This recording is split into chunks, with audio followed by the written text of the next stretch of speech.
You're lying in bed at 2 a.m., fever creeping up, throat burning, alone, scrolling reels, convinced you're dying, and there's no one in the next room to even check if you're okay. Here's the unsettling part. For nearly 300,000 years of human existence, no one, not once, went through this alone. Today, we've turned sickness into a private, almost shameful event. You wake up with a fever, you message your manager that you're sick, you lie in a single room with your phone as your only companion, and you self-diagnose through a search engine that terrifies you more than it helps you.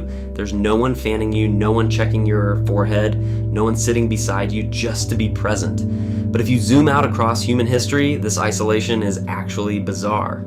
For 99% of the time humans have existed on this planet, sickness was never a private event, it was a communal one. Old studying hunter-gatherer groups like the Hadza in Tanzania and the Kung tribe in the Kalahari found something remarkable. When a member of the group fell sick, they were never left to suffer alone. They were fed by hand if needed, fanned in the heat, kept warm in the cold, and surrounded constantly by other members of the tribe. Survival in these groups depended less on access to medicine and more on the strength of social bonds. A sick person who was isolated had a far lower chance of recovery than one who remained embedded in the group, not because isolation worsens infection directly, but because stress, fear, and loneliness suppress the immune system, while presence and reassurance calm it. This wasn't just emotional comfort, it was survival strategy. Early humans also weren't without medicine. In fact, they carried a surprisingly sophisticated, orally transmitted pharmacopoeia.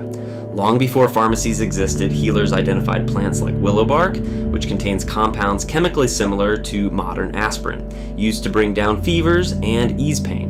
Different regions developed their own version of this knowledge, passed down through generations, refined by trial, error, and careful observation. Nearly every known human society, no matter how isolated, developed some version of a dedicated healer, a medicine man or woman, whose role wasn't just to administer remedies, but to hold the community's accumulated knowledge of illness and recovery.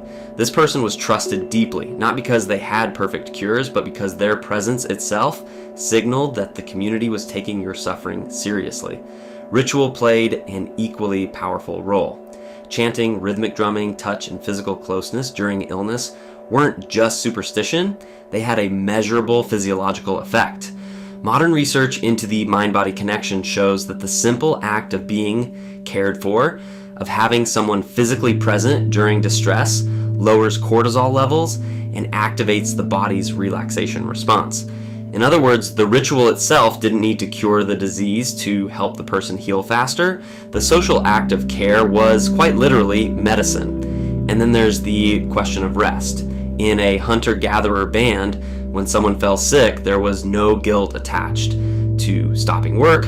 The tribe simply absorbed the missing workload. No one shamed the sick person for not gathering food, not hunting, not contributing that day. Their job, for as long as they were unwell, was simply to rest and heal, while the group adjusted around them. Compare that to today, where most of us feel guilty for taking a single sick day, where we check emails from bed, where productivity culture has convinced us that rest must be earned rather than given freely when the body demands it. This is where the real shift happened. We didn't just lose communal living, we lost communal illness.